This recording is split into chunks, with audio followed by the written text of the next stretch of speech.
उसने मन ही मन सोचा कि शर्मनाक तरीके से जीने से बेहतर है कि सम्मान के साथ मौत का सामना किया जाए। वह चिता पर चढ़ गया और जलकर मर गया। बादशाह बीरबल पर बहुत क्रोधित हुए और बोले, बीरबल, तुमने यह क्या किया? तब बीरबल ने बादशाह को नकलची की असलियत बताई और कहा, महाराज, अपने भेष को यथार्थवादी स्पर्श देने के लिए यदि उसने मुझे मार डाला होता तो क्या आप प्रसन्न होते? बादशाह ने बीरबल की बुद्धिमत्ता की प्रशंसा की। 14 जानवरों के बिना एक जंगल। बादशाह अकबर को शिकार का बहुत शौक था। जब भी दरबार में काम का अधिक दबाव होता तो वह सेवानिवृत्त हो जाते और राजधानी से बाहर जंगल में कुछ समय बिताने, जानवरों का पीछा करने और उनका शिकार करने के लिए चले जाते। सैकड़ों आदमी ढोल बजाते हुए जंगल के एक हिस्से को घेर लेते थे और जानवरों को सम्राट की ओर ले जाते थे। अकबर अपने हाथी की पीठ पर सुरक्षित बैठकर उनका शिकार करता था। वह अपने भाले या धनुष बाण से जानवरों पर गोली चलाता था। अकबर एक ही दिन में कई जानवरों को मार डालता था। जब बाकी लोग बादशाह की निशानेबाजी की प्रशंसा करते तो बीरबल चुप रहते। उसे सम्राट का बिना सोचे समझे जानवरों को मारना पसंद नहीं था। उन्हें उन जानवरों पर दया आती थी जो इंसानों को कोई नुकसान नहीं पहुंचाते थे और इंसान हमेशा ऐसे असहाय जानवरों को मारने में आनंद लेते थे। बीरबल को अकबर के साथ शिकार पर जाना पसंद नहीं था, लेकिन अकबर हमेशा इस बात पर जोर देते थे कि बीरबल भी उनके साथ शिकार के लिए चलें। एक दिन अकबर अपने हाथी पर सवार होकर जंगल में जा रहे थे। बीरबल दूसरे हाथी पर सवार थे। अकबर हमेशा की तरह शिकार कर रहे थे और उन्होंने बीरबल को भी साथ आने का आदेश दिया था। इस बार बीरबल को एक युक्ति सूझी। अचानक अकबर ने देखा कि बीरबल अपने हाथी से उतर गया है। बीरबल कहाँ है? अकबर ने अपने अंगरक्षक से पूछा। अंगरक्षक ने अपनी उंगली एक पेड़ की ओर इंगित की। वह वहां एक पेड़ के नीचे खड़ा है, महाराज, अंगरक्षक ने कहा। वह पेड़ पर क्या देख रहा है? अकबर से पूछा। ऐसा लगता है कि वह पक्षियों को देख रहा है। बीरबल, इधर आओ, अकबर ने कहा। जब बीरबल आए तो बादशाह ने उनसे पूछा, तुम पेड़ पर क्या देख रहे थे? पक्षियों को, महाराज, बीरबल ने उत्तर दिया। मैं पक्षियों की आवाज सुन रहा था। अकबर हंसने लगा। उसने पूछा, अच्छा, पक्षियों ने क्या कहा? आप? बीरबल ने कहा, वे मुझसे बात नहीं कर रहे थे। वे आपस में बातें कर रहे थे। आपके कहने का मतलब यह है कि वे कोई बहुत दिलचस्प बात कर रहे थे। बिल्कुल महाराज, बीरबल ने कहा। अच्छा, क्या आप मुझे बता सकते हैं कि वे किस बारे में बात कर रहे थे? अकबर से पूछा। बीरबल ने कहा, दोनों पक्षियों में से एक का बेटा है और दूसरे का बेटी है। नर पक्षी का पिता मादा पक्षी के पिता से दहेज के रूप में जंगल की मांग कर रहा था। एक जंगल? अकबर ने आश्चर्य से पूछा। पक्षी भी दहेज मांगते हैं और वह भी जंगल? कभी नहीं सुना। अकबर और बाकी सभी लोग हंसने लगे। अकबर ने पूछा, तो क्या दूसरा पक्षी जंगल देने को तैयार हो गया? हाँ, लेकिन नर पक्षी के पिता ने मना कर दिया, बीरबल ने उत्तर दिया।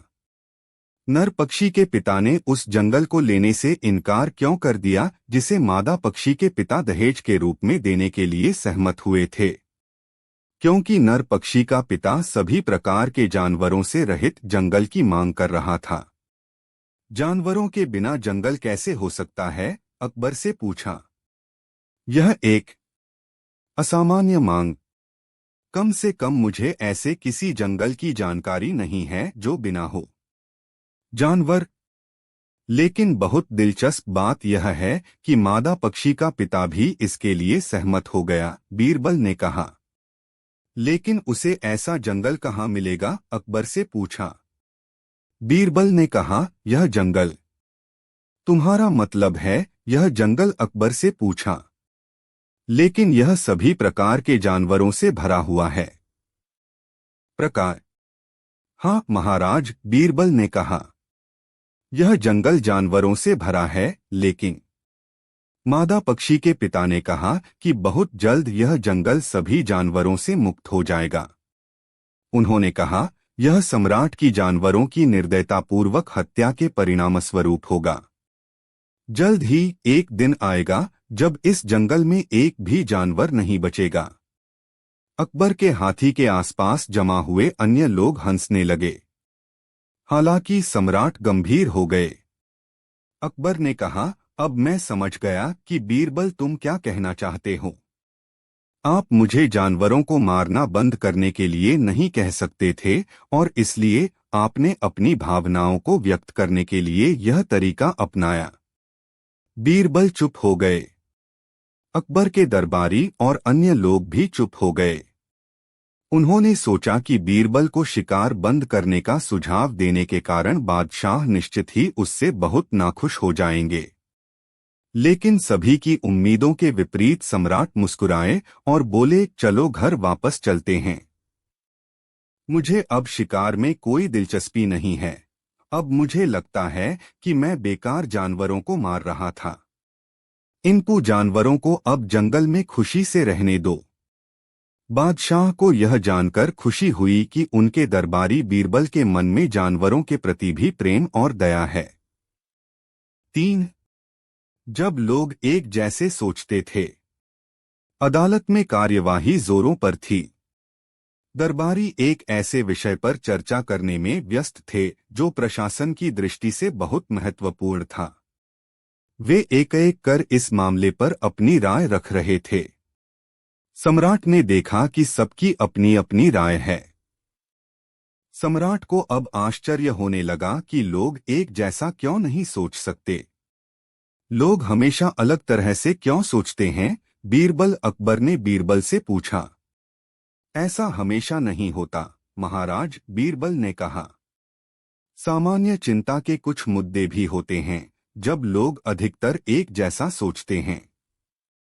उसी शाम जब बादशाह बगीचे में टहल रहे थे तो उन्होंने फिर से मुद्दा खोला और बीरबल से चर्चा करने लगे।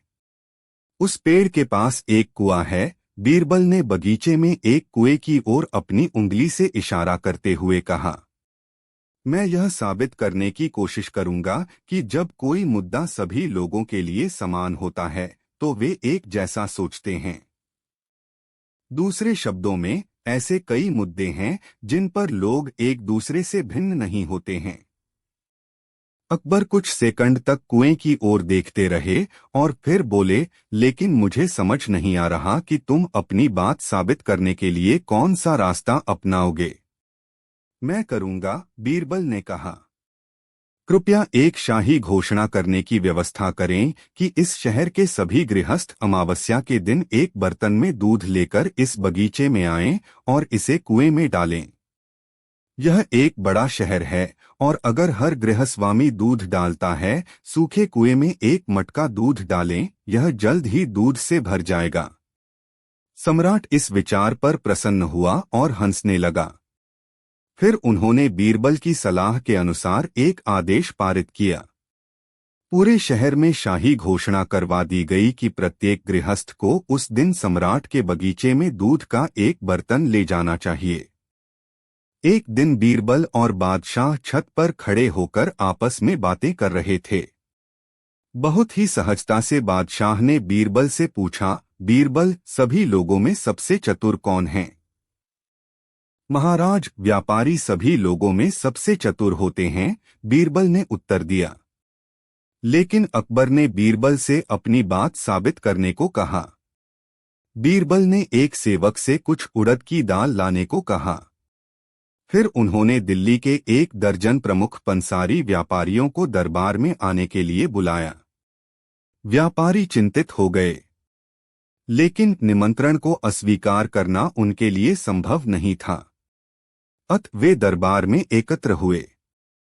सम्राट भी वहां उपस्थित थे। फिर बीरबल ने प्रत्येक व्यापारी की हथेली पर दाल के कुछ दाने रखे और उनसे दाल का नाम बताने को कहा। बीरबल के सवाल ने व्यापारियों को काफी हैरान कर दिया।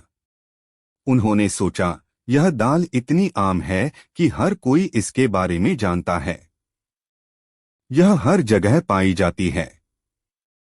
फिर भी बीरबल इसे पहचानने के लिए कह रहा है। इसका मतलब है कि इसमें कुछ गड़बड़ है।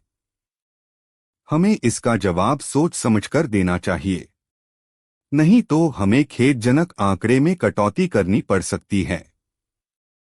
अंत में एक किराना विक्रेता ने कहा, सरकार, कृपया हमें आपस में परामर्श करने के लिए कुछ समय दें और फिर आपके प्रश्न का उत्तर दें।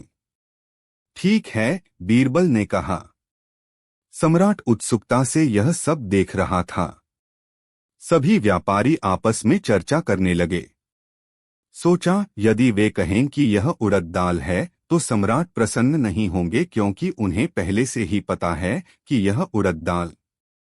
बहुत सोचने के बाद भी वे किसी निर्णय पर नहीं पहुंच सके तो बीरबल ने कहा, चलो इसका नाम बताओ। तभी एक व्यापारी ने कहा, सर, यह मूंग की दाल है। तभी दूसरा व्यापारी बोला, महाराज, यह चना दाल है। लेकिन मुझे इसका नाम ठीक से याद नहीं आ रहा। तीसरे व्यापारी ने कहा, मुझे लगता है कि यह अरहर की दाल है। गलत उत्तर सुनकर बादशाह चिढ़ गए और बोले, अरे मूर्ख, यह उड़द की दाल है।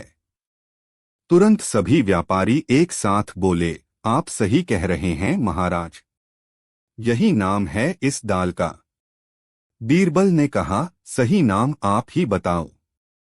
व्यापारी ने उत्तर दिया, सरकार, महाराज ने अभी जो कहा है वह इसी चीज का नाम है। बीरबल उनकी चतुराई समझ गए और बोले, मुझे याद नहीं आ रहा कि महाराज ने क्या कहा था।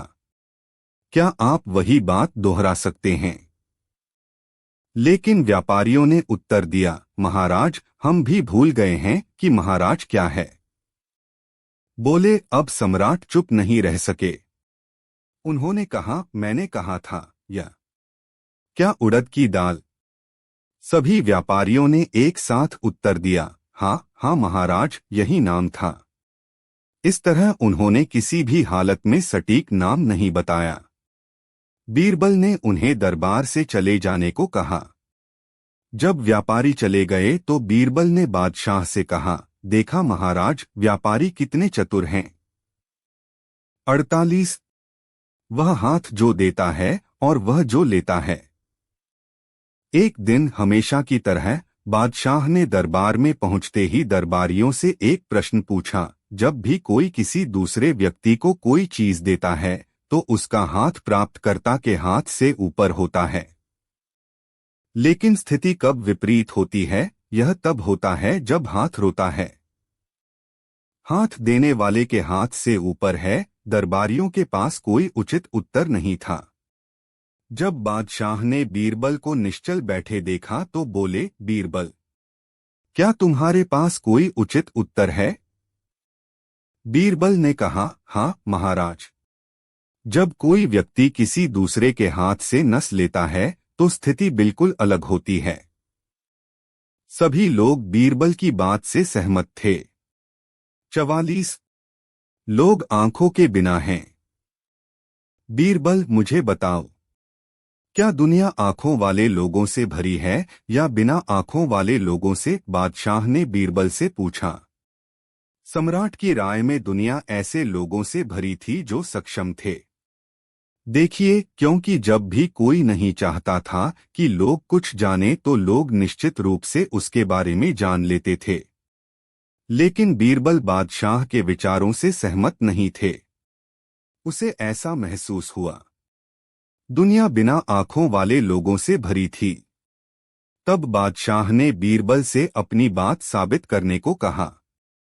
तब बीरबल कपड़े का एक टुकड़ा लाया और उसके सिर के चारों ओर लपेट दिया। यह क्या है? उसने सड़क पर कई लोगों से पूछा। यह एक पगड़ी है, उन्होंने उत्तर दिया। बीरबल ने कपड़े का टुकड़ा अपने सिर से उतारकर चारों ओर रख लिया। उसका गला। यह क्या है? उसने सड़क पर लोगों से पूछा। वह एक मफलर है, कई राहगीरों से उत्तर आया। बीरबल ने फिर उसी कपड़े का टुकड़ा अपने शरीर पर लपेटा और पूछा, यह क्या है? वह एक धोती है, लोगों ने उत्तर दिया। फिर बीरबल ने बादशाह की ओर मुखातिब होते हुए कहा, देखिए महाराज, ये लोग आंखों वाले होते हैं, फिर भी असली चीज नहीं देख पाते। यह सिर्फ कपड़े का एक टुकड़ा है, लेकिन क्योंकि इसका इस्तेमाल अलग अलग तरीकों से किया जाता है, इसलिए लोग इसे अलग अलग नामों से बुलाते हैं। और सोचो कि ये नाम अलग अलग चीजें हैं। तो बीरबल ने आगे कहा, दुनिया ऐसे लोगों से भरी हुई है जो वास्तविकता से अवगत नहीं हैं, और मैं ऐसे लोगों को अंधा कहता हूँ। यही कारण है कि मेरी राय है कि दुनिया बिना आंखों वाले लोगों से भरी हुई है। 45। क्रोधित व्यापारी। राजधानी में एक व्यापारी रहता था।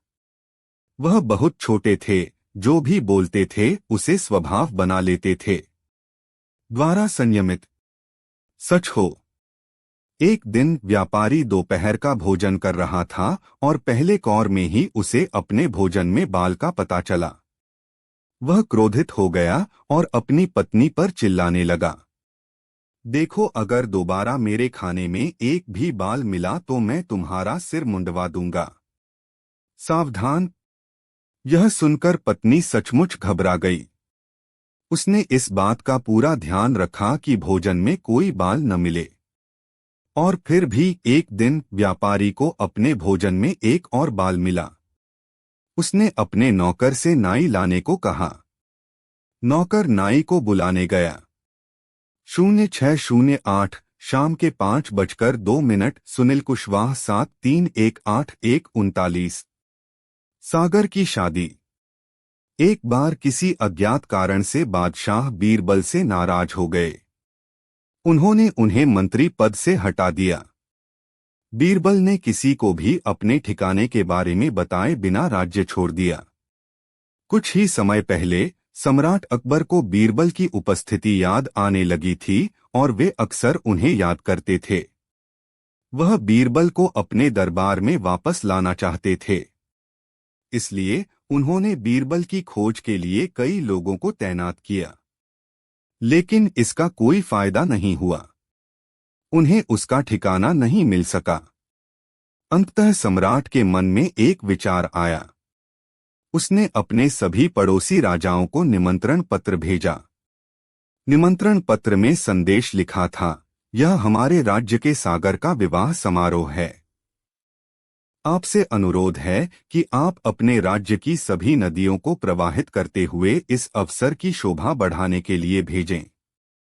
सभी राजा इस विचित्र निमंत्रण से हैरान थे। हालांकि सम्राट अकबर उनके सम्राट थे और इसलिए उनकी आज्ञा का पालन करना उनके लिए अनिवार्य था। लेकिन निमंत्रण का उत्तर केवल एक राजा की ओर से आया। उन्होंने लिखा था, हमारी भूमि की नदियां आपके यहां आने को इच्छुक हैं, लेकिन आपके राज्य के सभी कुएं उनके स्वागत के लिए राजधानी के प्रवेश द्वार पर मौजूद रहेंगे। इस चतुर उत्तर से बादशाह को तुरंत पता चल गया कि बीरबल उस राजा के दरबार में होगा। उसने तुरंत अपना विशेष दूत उस राजा के पास भेजा। आशा के अनुरूप बीरबल वहां उपस्थित थे। बादशाह ने अपनी गलती स्वीकार की और बीरबल को दिल्ली वापस आकर फिर से अपने दरबार में शामिल होने के लिए कहा। 40। चीनी हीरा। अकबर के राज्य में रहने वाला एक जौहरी हीरे काटने और चमकाने में बहुत अच्छा था, लेकिन अधिक उम्र के कारण वह ज्यादा काम नहीं कर सके। एक दिन वह बीरबल के पास आया और उससे मदद मांगी। बीरबल ने शांति से उसकी बात सुनी और फिर उसे एक चीनी का क्रिस्टल देते हुए कहा, इस चीनी के क्रिस्टल को इस तरह से काटो कि यह बिल्कुल असली हीरे जैसा दिखे। अगर तुम इसे पूरी तरह से करोगे तो मैं देखूंगा कि तुम बहुत सारा पैसा कमाते हो। कुछ दिनों के बाद जौहरी बीरबल के पास वापस आया और उसे चीनी का क्रिस्टल दिखाया। चीनी क्रिस्टल को शानदार ढंग से काटा और पॉलिश किया गया था और यह असली हीरे जैसा दिखता था। बीरबल जौहरी की कारीगरी से बहुत खुश हुए और बोले, तुमने अच्छा काम किया है। मेरे साथ बादशाह के दरबार में चलो। बीरबल बादशाह के पास गए और उन्हें चीनी का हीरा दिखाते हुए कहा, यह आदमी हीरे का यह उत्कृष्ट टुकड़ा लाया है। महाराज के अलावा इसकी कारीगरी की सराहना और इसका मूल्य कौन तय कर सकता है। 28 मोची का न्याय। एक दिन बीरबल ने सम्राट अकबर से अनुरोध किया, यदि मैं कभी भी अपराध करता हूं तो मुझे सजा तय करने के लिए न्यायाधीशों को चुनना होगा। यह मेरा विनम्र अपराध है, मैं आपसे अनुरोध करता हूं, कृपया इसे स्वीकार करें।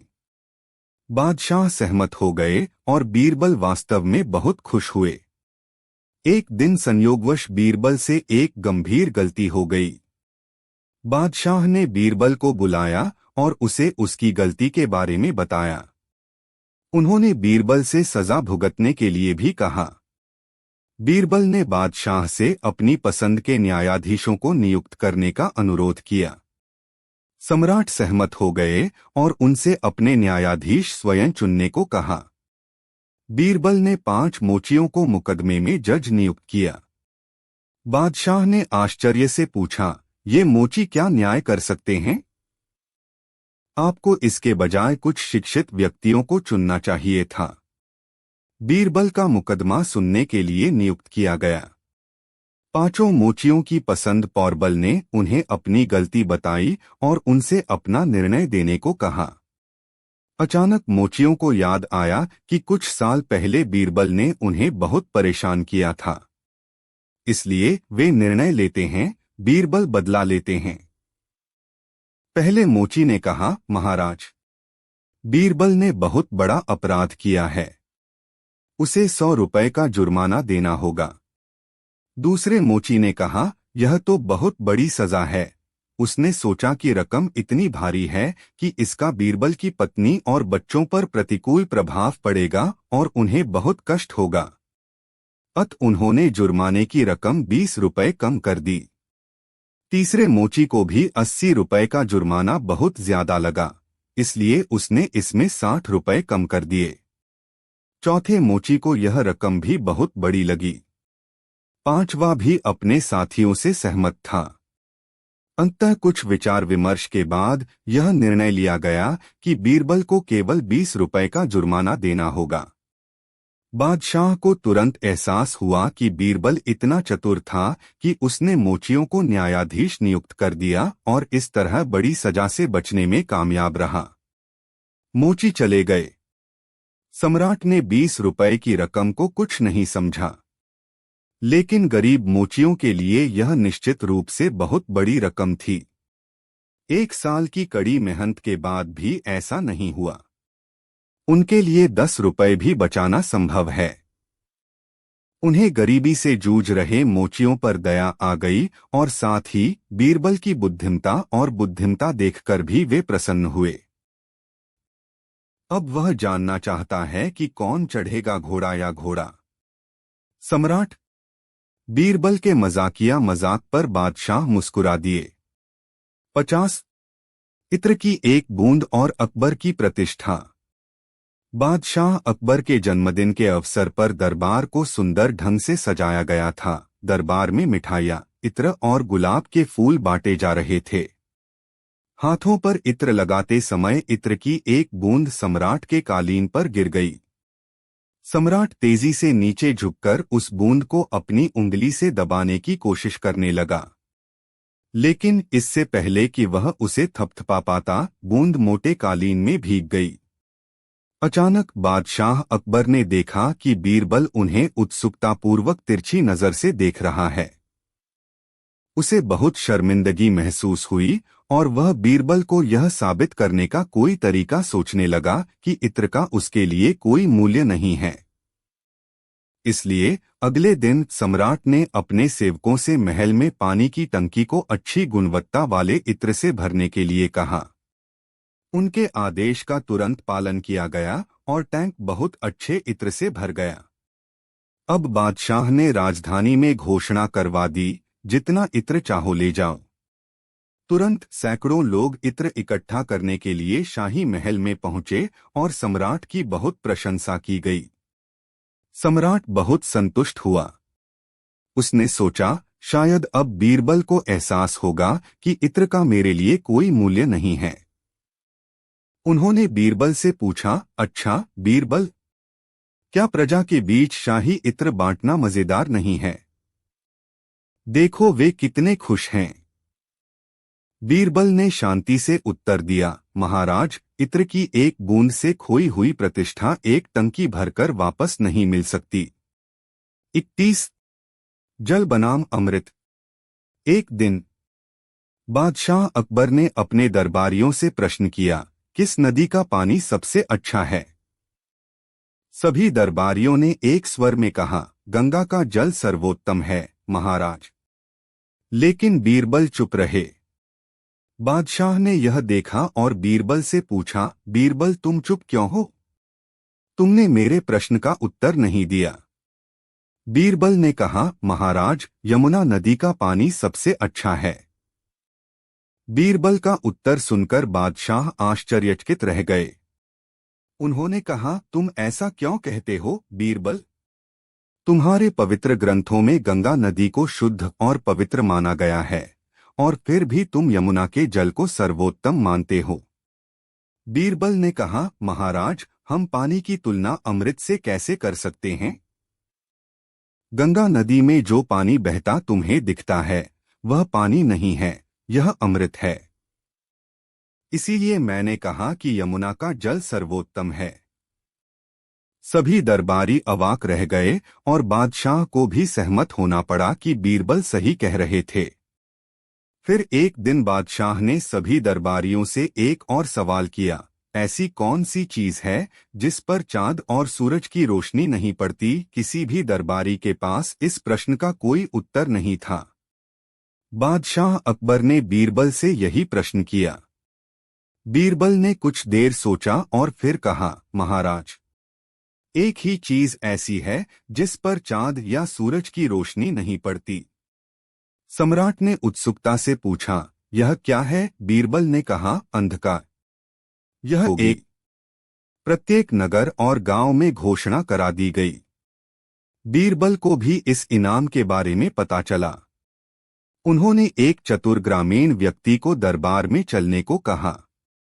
उसने उसे यह भी समझाया कि सम्राट द्वारा पूछे गए प्रश्नों का उत्तर कैसे देना है। तब बीरबल ने उसे एक बड़ी खाट दी और कहा, इसे अपने सिर पर रखकर महल जाओ और जाते समय कुछ मुरमुरे खाते रहना। जब आप अदालत में हो तो मेरे निर्देशों के अनुसार प्रत्येक प्रश्न का उत्तर दें। तदनुसार ग्रामीण व्यक्ति ने खाट अपने सिर पर रखी और दिल्ली स्थित शाही महल में चला गया। इस बीच वह कुछ मेवे और मुरमुरे खा रहे थे। ऐसे मजाकिया आदमी को देखकर गार्ड ने उसे रोका। लेकिन जब उसने कहा कि उसके पास इनाम लेने के लिए सिक्का है, जैसा कि सम्राट ने घोषणा की थी, तो उसे अंदर जाने की इजाजत दे दी गई। वह उसी प्रकार राजदरबार में दाखिल हुआ। ऐसा मजाकिया किरदार देखकर बादशाह ने कहा, तुम कौन हो? मैं एक आदमी हूं, उसने जवाब दिया। ओह, मैं समझ गया। फिर ऐसा क्यों है कि आप अपने सिर पर खाट लेकर घूम रहे हैं? सम्राट ने पूछा। उसने कहा, महाराज, यह आपकी घोषणा थी कि आप ऐसे व्यक्ति को इनाम देंगे जो न तो छाया में होगा और न ही धूप में। इसलिए मैंने अपने सिर पर एक खाट रख ली है।